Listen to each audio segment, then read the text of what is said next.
Buenas tardes, amigos. Muchas gracias por estar con nosotros haciendo esta sobremesa. Ustedes saben de una manera fehaciente que para esta empresa y para este programa La Cultura ocupa un lugar preponderante, ¿no? Esta cultura de Jujuy que es tan rica, que es tan atrapante, que seduce de una manera muy singular, con algunas características. Jujuy tiene entre sus hacedores culturales muchísimos que ya no están, como es el caso de Vilca, como es el caso de Gropa, por nombrar algunos, Tizón. Pero también tiene otra particularidad. Jujuy hoy vive de sus glorias presentes, a diferencia de otras provincias que viven de sus glorias pasadas. Bueno, hoy vamos a hablar de las glorias de Jujuy en materia cultural y vamos a hablar de uno que ya no está, lamentablemente, que es de Ricardo Vilca. ¿Por qué? Porque se estrenó un documental que se llama Ricardo Vilca, Quebrada, Música y Silencio. Es un documental del cineasta Javier García, quien nos va a acompañar hoy y vamos a hablar de esto, ¿no? De la cultura de Jujuy, de Ricardo Vilca y de un punto fundamental, ¿no? ¿Por qué los pueblos necesitan cultura? 30 segundos y estamos con él.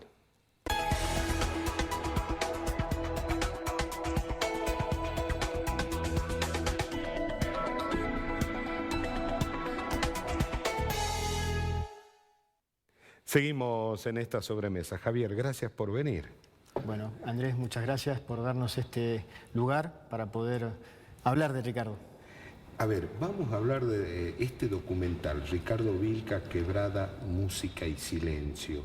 ¿Es exclusivamente Vilca o es todo lo que significa Vilca en un contexto cultural de la Quebrada?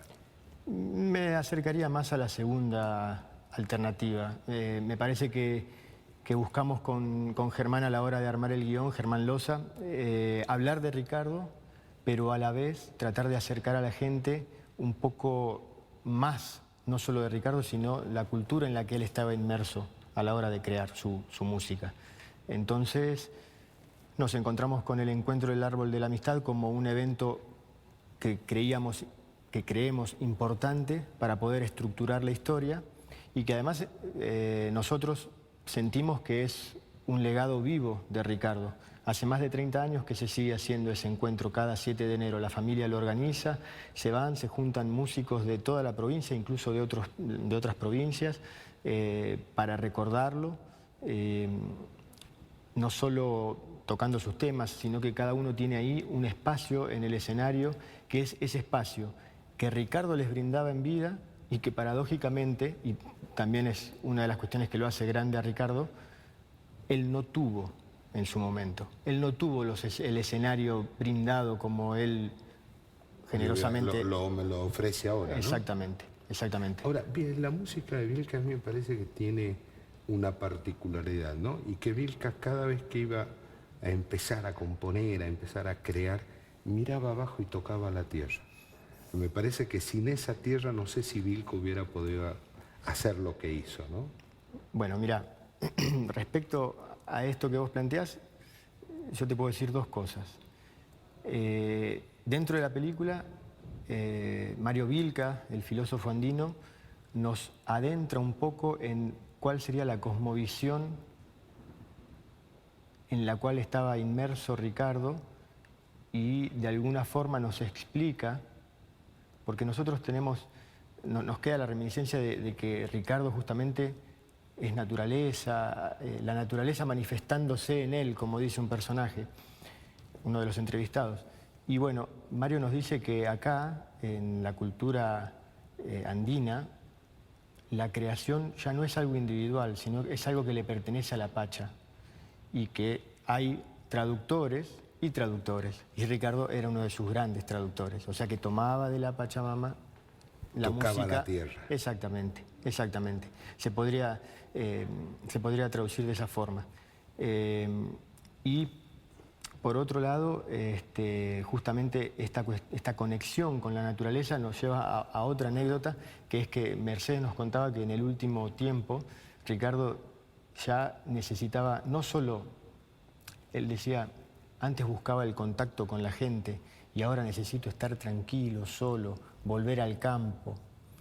Ya Humahuaca le quedaba grande en el sentido del momento silencioso y pausado y calmo de la creación. Necesitaba ir al campo, tomar de nuevo contacto con la naturaleza, que es una etapa muy importante en él, justamente la etapa de docente en Cangrejillos, Claro. en un lugar absolutamente alejado de todo, en el que desde el lugar donde lo dejaban en la ruta tenía que caminar 5 horas para llegar. Bueno, en el último tiempo necesitaba esa tranquilidad. Esa caminata, ¿no? Exacto. Vos sabés que alguna vez conversando en este programa con el maestro Fortunato Ramos, le preguntábamos a Fortunato Lea, a ver, el día que usted no esté, ¿cómo quieren que lo recuerde? ¿Como el músico o como el maestro? Y me dijo, no, dice, yo soy el maestro rural, el maestro de escuela. Me parece que Vilca es lo mismo, ¿no? Y sí, y de hecho, bueno, también se habla un poco de él y de su faceta docente y que a él le costaba dar clases porque él era un docente de vocación. Así como tuvo problemas para ser aceptado justamente porque no tenía título, sino que era idóneo, también él, en su primera experiencia en Cangrejillos, realmente se sentía un poco solo, ¿no? Esta cuestión de no saber si lo iba a hacer bien, pero con el paso del tiempo aprendió también de alguna forma, amar esa profesión y él quería seguir enseñándole a los chicos. Quería que las generaciones conozcan su música sobre todo. Él transmitía su música en la enseñanza. Vos hablas en el título de este documental es Vilca, quebrada, música y silencio, ¿no? Y Vilca era un hombre que sacaba música hasta de las piedras, ¿no? Dos piedras que golpeaban, pero también, como decía Ernesto Cabeza, hasta los silencios son musicales, ¿no? Él, en una entrevista que oportunamente le dio a una colega tuya, Gabriela Tichman, dijo, hasta las piedras tienen música, hasta las piedras tienen musicalidad. Y el silencio, estimo yo, sin venir del palo de la música, o sea, a mí la música de Ricardo me atraviesa de alguna forma, desde la sensibilidad que me generó como persona. A otros les generará otra cosa, a mí me generó una sensibilidad muy importante y es por la cual yo en el año 2002, cuando tomo contacto con él, me llevo su música porque me pareció algo maravilloso. Con esto lo que quería decir es que hay diferentes formas de abordar y no necesariamente las personas que saben de música pueden hacerlo con Ricardo. Perdón que me fui un poco, por favor. pero la música de Ricardo de alguna forma no es solo para desmenuzarla desde lo estrictamente musical, sino también hay que abrirse a ella, de alguna forma dejarse atravesar por ella. Es una música que no se escucha, sino se siente. Claro, venía a cuento de la cuestión esta del silencio. Se siente, pero el silencio, a su vez, es algo, la tranquilidad, el silencio, la pausa, es algo que evidentemente Ricardo manejaba de una forma que para uno como oyente por fuera de la música es maravilloso. No sé de qué forma lo verán los músicos, ¿no? de oficio. Bueno, en un principio nos dice Oscar Sierra que los abucheaban y él nos dice, es lo nuevo es difícil de entrar. Bueno, evidentemente... Ahí me parece que estás tocando un punto central, ¿no? ¿Cuánto hay que volver a los Vilcas de esta Argentina, que son muchísimos y gigantes todos, en este tiempo donde se prioriza el entretenimiento, la banalización, el festival por sobre la música, ¿no? ¿Cuánto hay que volver a los Vilca? Bueno, los Vilca serían un ejemplo entre tantos y esos tantos podríamos definirlos en una palabra que es identidad. Nosotros, como nación, no podemos darnos el lujo de perder nuestra identidad en pos de justamente el entretenimiento fácil, barato y en muchos casos foráneo. Claro. Lamentablemente vivimos épocas en las que cada vez está más fuerte lo que podría ser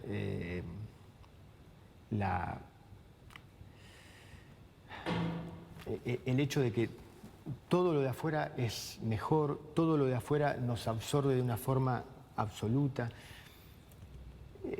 Es un tema candente. Sin dudas que los Vilca nos permiten conocernos más a nosotros y por eso es importante no solo recordar con diferentes expresiones a los Vilca, sino también a los que hoy nos transmiten nuestra identidad y que quizás en este momento no se les está dando el espacio. Claro, los Vilcas hoy no tendrían escenario. Por ejemplo. Porque está la lógica del cuenta ganado, ¿no? Es un éxito de acuerdo al número de personas que ingresaron. Sí, y de alguna forma, Ricardo, es muy loco, pero si vos te fijas de su obra, 2 de sus discos fueron producidos por gente de afuera. De Argentina, pero de afuera, de otra provincia, de otro lugar. Después que él ya no está con nosotros, hay 2 libros, hay 2 películas, hay discos homenajes. Bueno, justamente Juan Gau acaba de sacar un disco que está en las redes, gratuito para descargar en YouTube. Son piezas de Ricardo Vilca para guitarra, Juan Gau. Escúchenlo, es maravilloso, también, es de otro lado. Es una pregunta que si bien cada lugar, cada provincia tendrá sus autores quizás no tan respetados o no tan valorados, mejor dicho, es una pregunta que sería interesante que Jujuy se haga, que es cómo puede ser que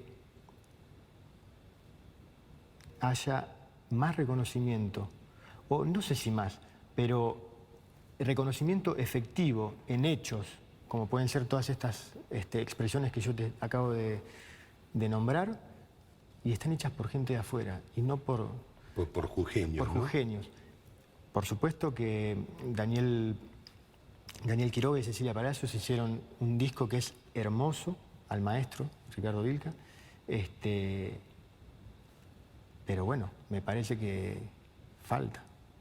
Ahora, hoy en día, ¿no? En este julio tan difícil que estamos pasando en la Argentina, ¿no? Y lo tomamos nada más que como ejemplo.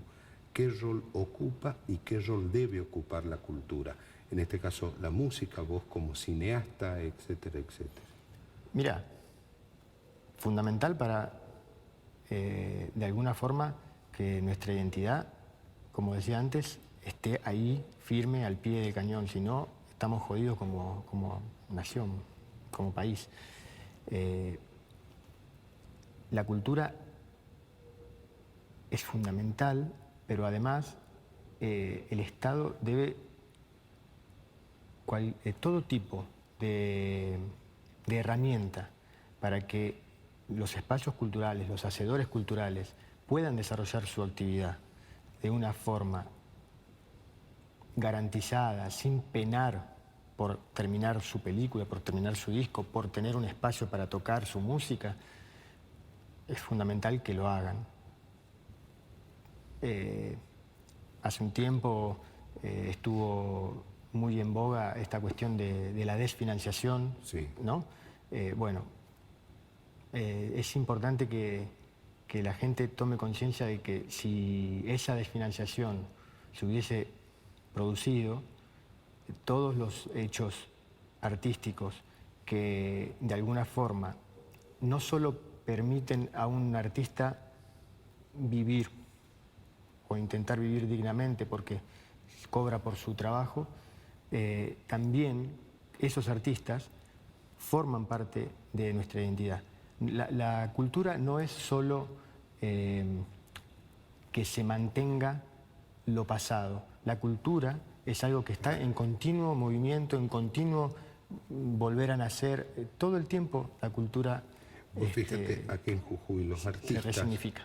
Los artistas en Jujuy empujaron y dieron todo su apoyo y lo verbalizaron muchas veces diciendo necesitamos una ley de mecenazgo, porque una ley de mecenazgo sería una manera de ayudar a los artistas. Nunca hubo posibilidad de que esto avance. Nunca. Es algo... yo soy de Mar del Plata y cada vez que lo hablo con gente de Mar del Plata, si bien vivo en Capital, en donde hay una ley de mecenazgo, y que gracias también nos ayudaron con el documental, o fíjate también, uno presenta una ley de la Ciudad de Buenos Aires, un proyecto que si bien está justificado y demás, la ley de mecenazgo de la ciudad apoyó a esta expresión de un jujeño. A 1800 kilómetros de distancia. Exacto. Con lo de Mar del Plata, con lo de Capital y con lo de Jujuy, lamentablemente yo no tengo el dato preciso, pero no sé cuántas provincias o cuántas ciudades se pueden dar el lujo de tener una ley de mecenazgo, que no es un lujo. En realidad, lo que quiero decir es que todas las ciudades que tienen muchos habitantes, que tienen mucho acervo cultural, cada una a su medida, debería, bajo todo punto de vista, buscar la forma de articular una ley de mecenazgo que le permita a los artistas, o que le permita ayudar a los artistas a la hora, al momento de la creación. Es importante. Quizás la cosa pasa porque no toda la gente dimensiona la importancia del hecho artístico en la cultura, del hecho artístico en nuestra identidad. Y perdón que repita la palabra constantemente, pero es que es fundamental, porque si no somos absorbidos por otro tipo de culturas. Y si bien está muy bien, porque de hecho incluso Ricardo es alguien que genera unión y mixtura con otras músicas, ok, sí, pero desde un lado muy autóctono. Con mucha tierra. Exacto, con exacto. Mucha tierra. O sea, la unión y el juego está perfecto, pero cuando vos lo escuchás, si bien puede ser una música de varios lados, claramente te traslada a la quebrada. Está bien el hecho de tomar como recurso la expresión de otro lado, pero lo que no está bien es que ese otro lado nos absorba por completo y nos haga perder lo nuestro. El homenaje a Bach que hace Vilca es la quebrada de Humahuaca. Exacto, a pesar música de que clásica. Es música Bach, claro. Exacto. Pero es la quebrada, sin lugar a dudas. ¿Qué encontraste culturalmente en la Jujuy de hoy?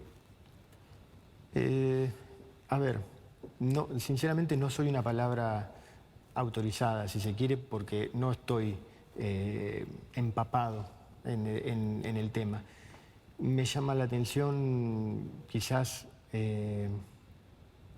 por ejemplo, puntualmente a lo que estamos hablando de la película, que los cines no funcionen durante todos los días, o que cuando uno por ahí plantea, sí, es el viernes a las 8, no, a las 8 no puedo porque todavía estoy trabajando, o no, los días de semana es complicado.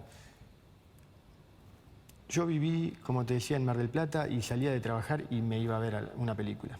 La que pudiera, en el horario que pudiera, yo iba y lo veía. Lo mismo pasa con el teatro. Acá hay muy buen teatro independiente, pero también le falta el envión ese que hace falta para que termine de explotar, ¿no? Claro, y sobre todo ese envión muchas veces viene o tendría que venir del Estado a la hora de poder dar un empujón a esos artistas. El Estado es fundamental para la cultura, es fundamental. ¿Sin Estado no se puede llevar adelante políticas culturales serias? Las políticas culturales, en general, el Estado las toma cuando ya han salido de las bases, y las bases es la ciudad, el ciudadano. Difícilmente un agente cultural, salvo que esté empapado de lo que es la vida en un barrio, pueda generar una política cultural que represente ese barrio. En una política cultural tiene que haber trabajo transversal entre todos los agentes, el agente estatal, el agente privado y el agente ciudadano. La gestión cultural es el ciudadano. La parte profesional de la gestión cultural, que son los políticos que se dedican a la gestión, difícilmente tengan una gestión importante y que quede en la memoria si no se acercan a la base, que es el pueblo. ¿Es difícil hacer documentales hoy en la Argentina? Hablando siempre del lado del financiamiento, no de la creatividad, ¿no? Por supuesto. Es difícil el preconcepto que hay respecto a las películas, que lo más fácil de decir es, le dan plata para hacer una película y la ven los familiares y 15 personas más. El Inca financia películas no necesariamente para que las películas tengan un fin comercial. Un fin comercial, correcto. No, el Inca está para otra cosa. El Inca está para que la identidad y la cultura nacional se pueda ver reflejada en este caso, un hecho audiovisual. El Estado tiene que estar ahí. A mí me llama la atención cuando a veces, y esto pasa prácticamente en todo el país, pero esto lo vemos en Jujuy, viene una superproducción de Netflix y todo el gobierno festeja, lo cual está bien, está fantástico que festejen porque los paisajes de Jujuy se van a ver en el mundo, etcétera, etcétera. Pero no festejan cuando un cineasta de acá, de Jujuy, estrena un documental o estrena un cortometraje o lo que fuere. Y bueno, tiene que ver con por ahí este preconcepto hacia lo nuestro. Si nosotros no valoramos lo nuestro, difícilmente otros lo hagan. Y tiene que ver también con... a mí siempre me pareció que la gestión cultural tiene que no solo tener gestores de carrera, profesionales, sino que tienen que tener al lado una persona que esté cerca de, como te decía, del artista. ¿Qué sucede? A veces la parte profesional necesita el resultado rápido, ¿no? Y el resultado rápido muchas veces es lo comercial. Es claro, que de repente, no sé, si nosotros organizamos un festival, que haya figuras, en lugar de darle oportunidad, ¿no? En lugar de darle oportunidad de que visite la provincia un autor de menor envergadura. Pero claro, ese autor de menor envergadura va a hacer que esa gestión del festival X quizás no tenga tanto... El maldito borderó. Exacto, exacto. Si hay una película de Mengano o de Netflix, hay un borderó, ¿no? distinto a otro. Acá es increíble ver a los músicos, que hay muchísimos y muy talentosos, ir peregrinando, implorando un escenario. Y van ellos, porque no, son todos autogestivos. Porque no les da, de la misma forma que a mí, para tener una estructura. O sea, cuando vos lográs en todo caso tener una estructura, muchas veces lo que haces es ir profesionalizándote en la actividad y eso te permite ocuparte más de la parte creativa. Cuando no lo tenés, además de ocuparte de vos, de tus emociones que quieren fluir en la creación, además tenés que caminar para que te dejen tocar en un lado, en otro. Mañana viernes 15, el documental de nuevo. El viernes 15 En San Salvador se va a estar presentando nuevamente a las 20 horas en el Cine Auditorium y el viernes 22 también a las 20 horas en el mismo lugar en San Salvador. Mañana, 12, va a estar en Humahuaca. Ah, lo llevan a Humahuaca. Sí, sí, finalmente se pudo concretar, una proyección en Humahuaca, en el Hotel de Turismo, a las 20 horas. 19:30 voy a estar presentándola para que las personas que quieran hacerme consultas o que de alguna forma quieran manifestarme algo respecto a Ricardo, podamos tener ese feedback. Y después se va a estrenar también en Tilcara. Ah, qué lindo. El jueves 14 a las 19 horas en el CAPEC, que es un espacio ahí Inca está, también. Exactamente. Javier, gracias por haber venido, ¿eh? Un placer. Muchas gracias a vos, Andrés. Gracias. A ustedes, muchísimas gracias por habernos acompañado. Dios mediante, nos vamos a juntar a hacer otra sobremesa mañana. Y ahora quédese, que ya viene Palpala Hoy.